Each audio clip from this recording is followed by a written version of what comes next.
and welcome everyone to another Walker webcast. We've got a great one for you today. We have the most timely topic of all, healthcare and COVID vaccine development. It's an honor and pleasure to have UCHealth CEO Elizabeth Concordia join me on the webcast today. And we will hear Liz's insights into how health systems across the country are currently fighting the pandemic, saving lives, and planning for the rollout of the vaccine. Elizabeth Concordia is the President and CEO of UCHealth based in Aurora, Colorado. UCHealth has been ranked a top 100 hospital by Thomson Reuters, one of America's top hospitals by U.S. News and World Report, and received level 1 trauma center status in 2018. Prior to joining UCHealth, Liz was the first female CEO of the University of Pittsburgh Medical Center Presbyterian Shadyside Hospital. Liz holds a BA from Duke University and a master's in hospital administration from Johns Hopkins. Liz, when you heard that the Pfizer vaccine needed to be stored at negative 90 degrees Fahrenheit, do you have a refrigeration capability to hold something like that, or did you have to turn out and order one immediately? So we do have refrigeration capability, but the question is, do we have enough, and did we have enough freezers? So we did order more freezers. Liz, a recent Pew Research Center poll found that back in May, 72% of Americans said that they'd get the vaccine, and that number fell to 51% by September. Are you concerned that Americans won't actually take this vaccine?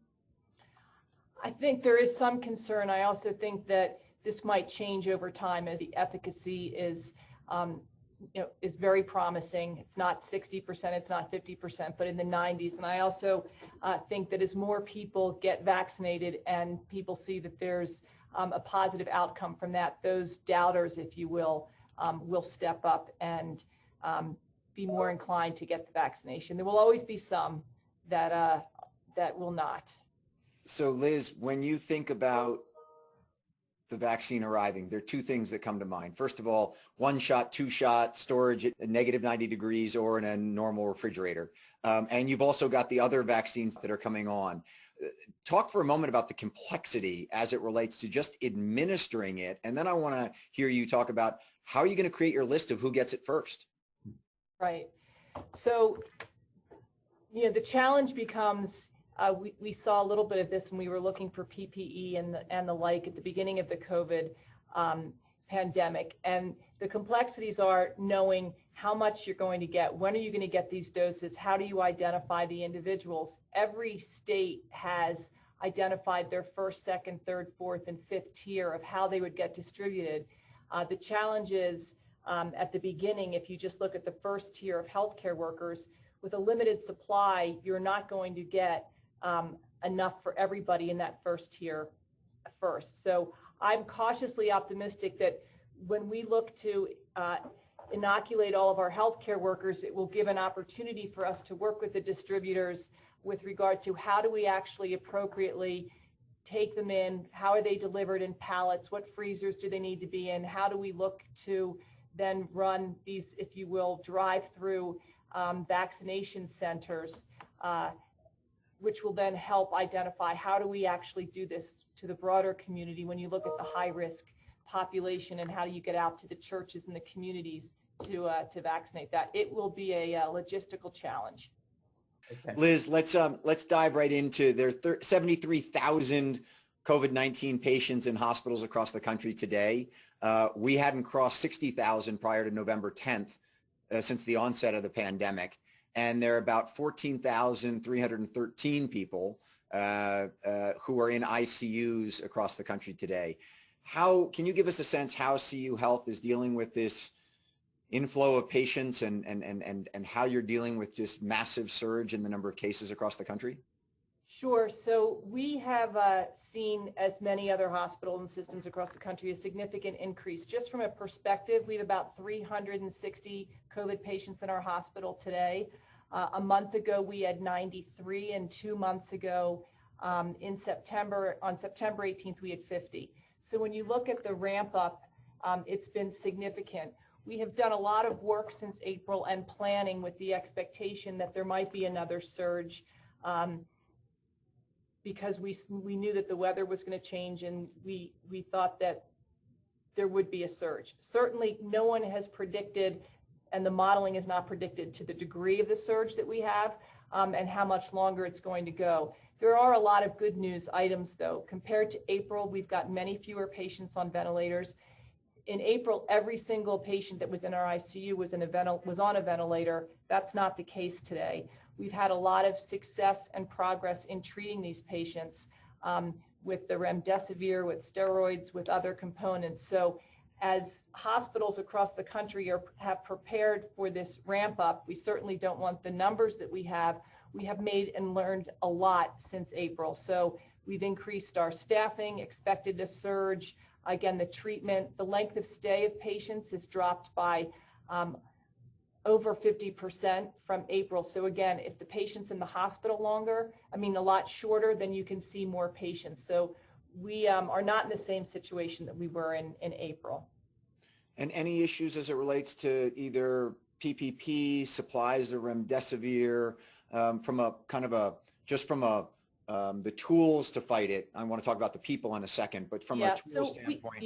We've come a long way. As the numbers continue to grow and you're burning through a lot of your supplies, there may be some challenges in the future, but we're feeling pretty good right now. We're not battling PPE. All of our staff have the equipment that they need. The one challenge that we do have is testing is very important, and the reagents that we need to run our lab machines are pretty much just in time, and we don't always get exactly the amount that we need. So that's the critical source and limitation right now.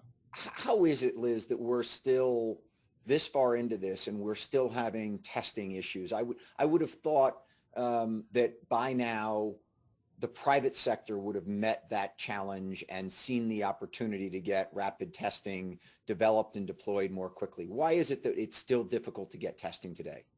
Well, I think there are two answers. One is when you go from nothing to trying to test millions and millions of people, you've got just a scaling challenge. But the reagents that you need to test that from a supply chain perspective have been more of a challenge than they anticipated in ramping up. And there are also different types of tests. So there are the rapid tests that are really short, that are short turnaround. And then there are also tests, for example, that the colleges are using that don't have the same specificity that you need in a hospital where you're making decisions to treat a patient off of the COVID piece. So I think from where we were in April to where we are today, we've come a long way. We just still have these challenges with the supply chain. Can't answer exactly why that's the case, but when you go from 0 to tens of millions, you've got some challenges, which is what's going to happen with the distribution of the vaccine as well. And how's your employee base? Any issues on retaining or hiring nurses, technicians, staff, and doctors? So our staff's fatigued. We're lucky here at UCHealth. We have a phenomenal group of individuals, and we never laid anyone or furloughed anyone throughout the whole piece. So I think they're pretty committed to our organization. There is a national shortage of ICU nurses and med-surg nurses. So to your point, from a business perspective, you've got lots of agencies that are coming in and trying to pick off the staff to go to other areas, and the salaries that they're garnering are excessive and significant. So I think there's the staffing challenge, and then there's also the fatigue. They're tired from April. Now we're into November, and how much longer is the surge going to go? I think the promising news that you heard from Bob is there is an end in sight, because with the vaccination, we will be able to have a solution. And how do we actually decrease the number of COVID patients we have in our hospitals? So I do think some positive news is refreshing for our staff to hear. Before we turn back to the vaccine, you talked about the business. Hospitals all took a big hit when we shut down our economy back in April and May, where nobody was going to the hospital for anything other than urgent care. Have the, if you will, normal operations of your hospital gotten back up and going?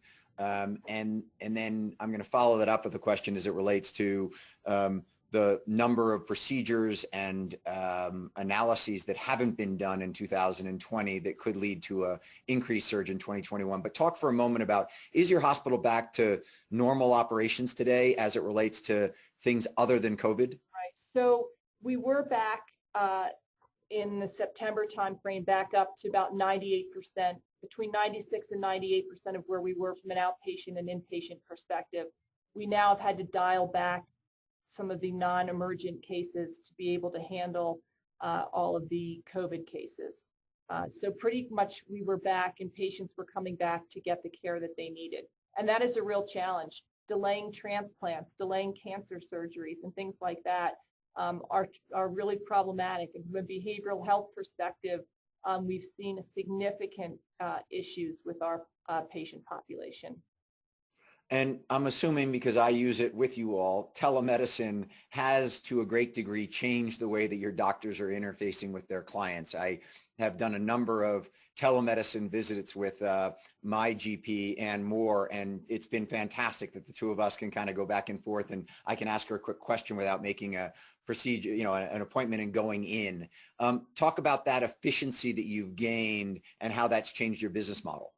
Sure. So we were fortunate that we were on one information system platform prior to this, so we could flip pretty quickly. But pre-COVID, we were doing about 400 televisits a day, and post-COVID, it's about 4,500 visits a day. And so you've got your urgent care sort of televisits, but then the relationship you have with your physician and new visits is really where we saw the explosion.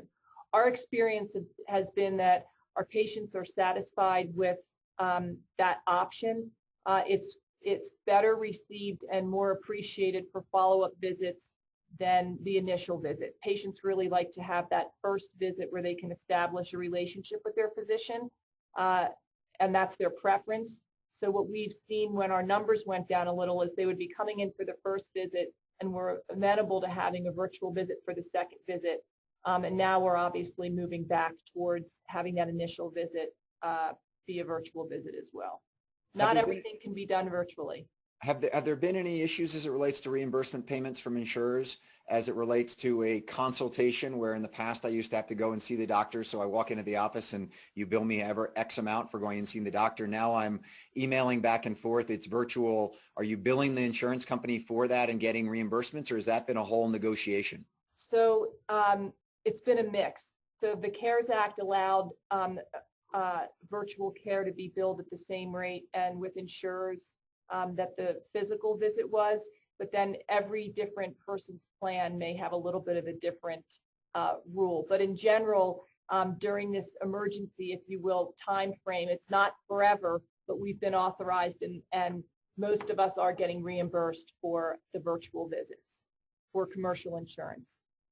So that seems to be one of the, if you will, to some degree, I don't want to say it's a positive outcome from the COVID pandemic because nothing is good out of this, but we do seem to be seeing certain things like the development of these vaccines that are taking much, much shorter and have incredible promise for the future. Is there anything else as it relates to your business and the way that you're managing your business today that has been, if you will, the silver lining to such a challenging time?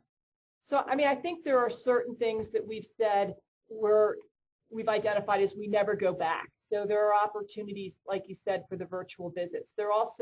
It's forced us to look at other components of, for example, orientation and how you train your staff. How can you do that in more of a blended virtual and fixed environment? So there certainly have been, from that perspective, as well as workflow of patients and how do you communicate with them? Can you text them and get them in and out of the hospitals and the outpatient clinics to avoid the use of waiting rooms? So I think we've learned a lot from a, if you will, customer service and retail experience that will continue long after this pandemic is over. So looping back to Operation Warp Speed for a second, you've obviously been in contact with the federal government as it relates to how this vaccine is going to be deployed across the country. And from our previous discussion, it seems like this is going to be really challenging as it relates to sort of a prioritization of frontline workers, those most susceptible, how much vaccine you're going to get at what time, et cetera, et cetera. Talk for a moment just about that challenge and how you plan to work through it over the coming months. So specifically, what we're doing is we're taking care of patients every day, and we've got another group that's literally focusing on how are we going to distribute the vaccine once it comes in. So the challenge that we have is that we don't know what we're getting and how we're getting the vaccine and when the distribution will occur. So what's happened is every state's identified their priority. So when we get our first batch, the first people that get it will be the frontline workers, those nurses that are working in the COVID units, the respiratory therapists that are taking care of these patients. But for example, when we get the vaccine, it's not mandatory. And so what we're doing proactively is, you had asked earlier how many people will get the vaccine. For starters, amongst healthcare workers, we're actually formulating a questionnaire to say to all of our employees, if the vaccine is available, will you take it? Then if they say yes, then the next question is, are you willing to take one? Are you willing to take the Moderna? Are you willing to take the Pfizer? Because we also need to recognize that when these vaccines come in, we want to distribute them as efficiently as possible. So how do we identify, even amongst our own population, which vaccine we're going to get and who was willing to take it, and how do we distribute it in a very time efficient manner? So if you think about the complexities of us not knowing what we're going to get tomorrow or 2 days from now, and then if we only get 200 in our first batch, for example, do we give it to one clinician in every single one of our COVID ICUs, or do we focus on one hospital first? So those are just some of the logistics that are out there. I think that it's going to be a challenge.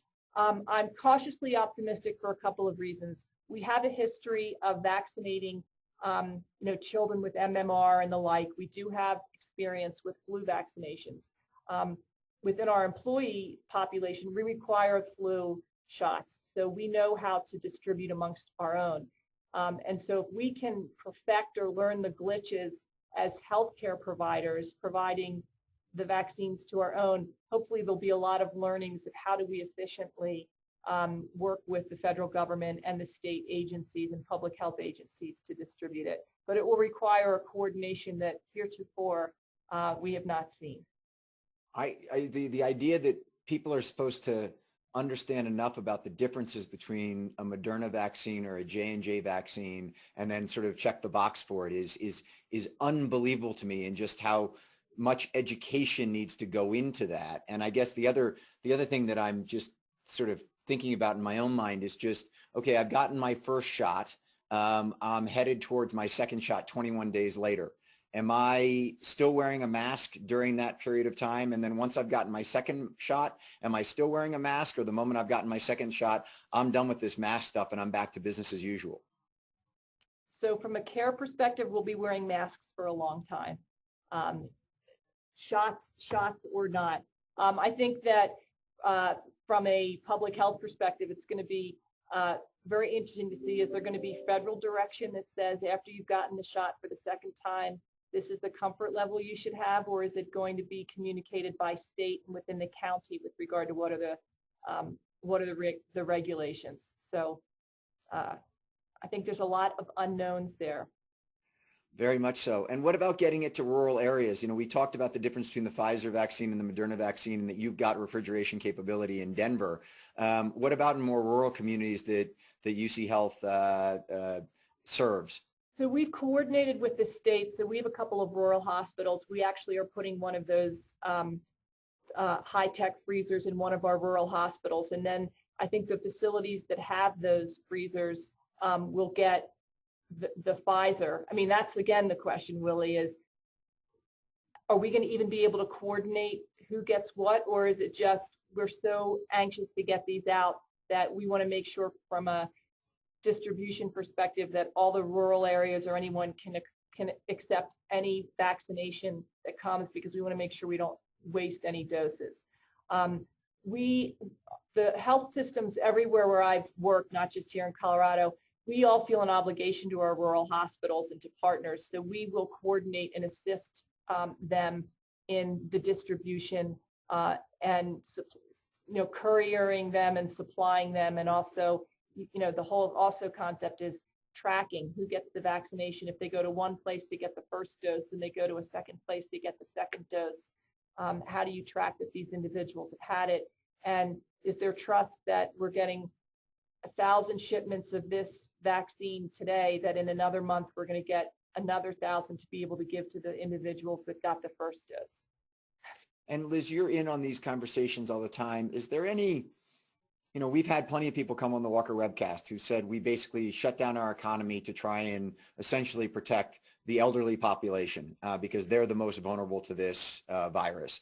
And that if you really look at it and its impact on the working population, it's not nearly as damaging and not nearly as dangerous to the working population as to the elderly. As you think about vaccine deployment, is there any thought, I think everyone now says frontline workers and then the most vulnerable. Has there been any discussion that says, no, the people who actually ought to get the vaccine, frontline workers first, but then the working population so they can keep things going and then you get to the most vulnerable later? Or is that just so sort of politically out of the realm, if you will, that everyone's like, no, we got to go to the most vulnerable to this thing first?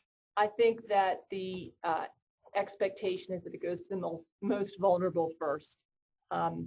I do think that, to your point, the challenge that we have is the schools not being open has been a total travesty for our children. And I'm fearful, as many of my colleagues, that we're going to see the impacts of this for years. We have a significant behavioral health issue as a result of this, and we need to get the kids back to school. And I think part of the question then, Willie, is if the most vulnerable are vaccinated, are we then comfortable having the children go back to school? Because we know that if they get it, until we get them fully vaccinated, the consequences are not nearly as challenging. So that's been, I think, the mindset. We are very focused on trying to get kids back to school. The episodes and the challenges that we also have, and we've seen since the epidemic has started with domestic violence and abuse, is very disheartening.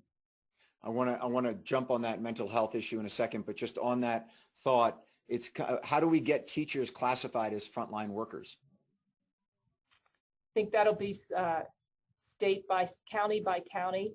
I will certainly be advocating from a public health perspective here that we need to get teachers vaccinated so that they're willing to go back to work. And so on that, as it relates to what I would call the contagion effect of the COVID virus, other illnesses not being treated as early as they need to through diagnostic testing and through things like radiation or chemo for cancer because people are staying away from care centers, as well as the mental health impact, as you just mentioned. What are you seeing along those lines? Are we set up for both illness numbers as well as mortality rates in 2021 and 2022 that we've never seen before? So I think the positive is that with the masking and the different protection that we put in place, patients have been more comfortable coming back to healthcare facilities for care. So I think what we saw in April, May, and June is very different than what we have seen after that when you were asking how the volumes came back. So there certainly was a delay, but it has not been an 8-month delay in treatment. Will there be impact from later diagnoses?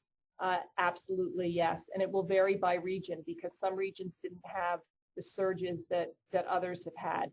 And I think that no one has specifically projected what the impact of those delays will be.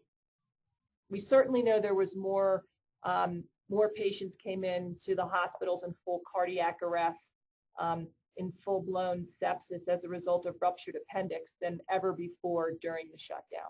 Huh. Fascinating, fascinating. And on the mental health side of things, you're seeing increased incidence of that given lockdown and the lack of social interaction and domestic abuse and things of that nature? Yes, absolutely. And also challenges just in acting out of the patients towards our providers, just from the perspective of a patient is on a floor and has had some behavioral health challenge because they've been isolated. And so we've got more challenges.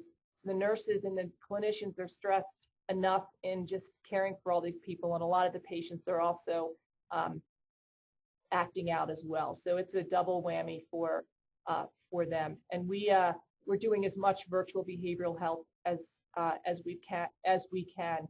We've committed millions and millions of dollars to free virtual health for our employees and trying to reach out to the community. It is a challenge.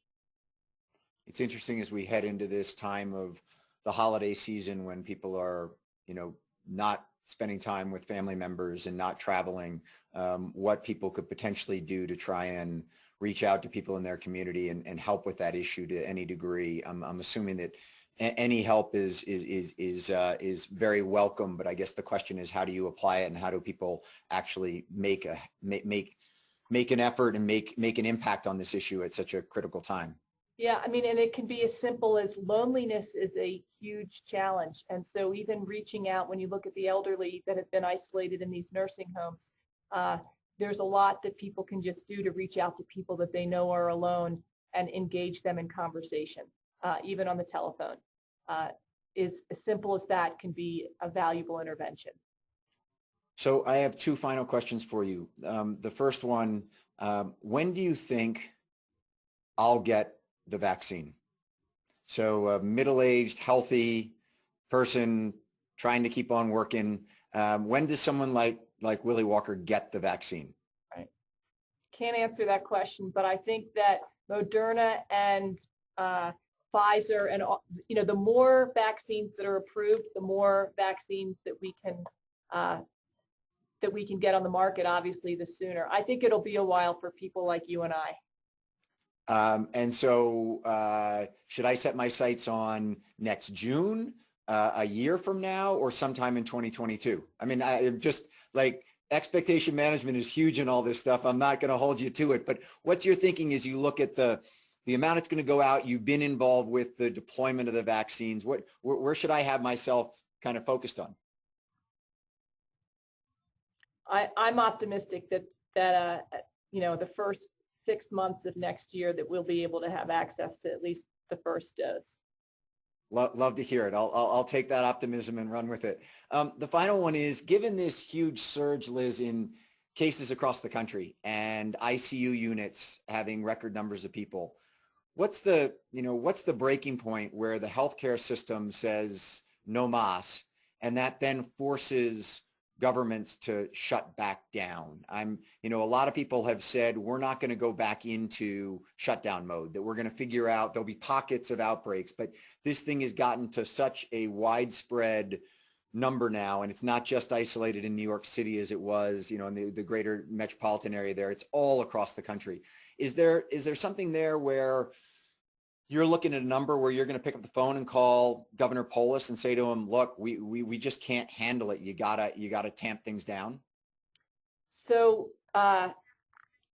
ideally not. So we've got 90 hospitals across Colorado, and we certainly have significant positivity rates, just under 20%. Our goal is to figure out how we can continue to handle the surge and not be on point for making a decision of whether it shuts down or not.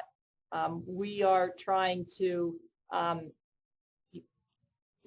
be as conservative as possible in making sure that we have all the supplies and the staff that we need, but we're not looking forward to or have any expectation of calling the governor and making that kind of a request at this point.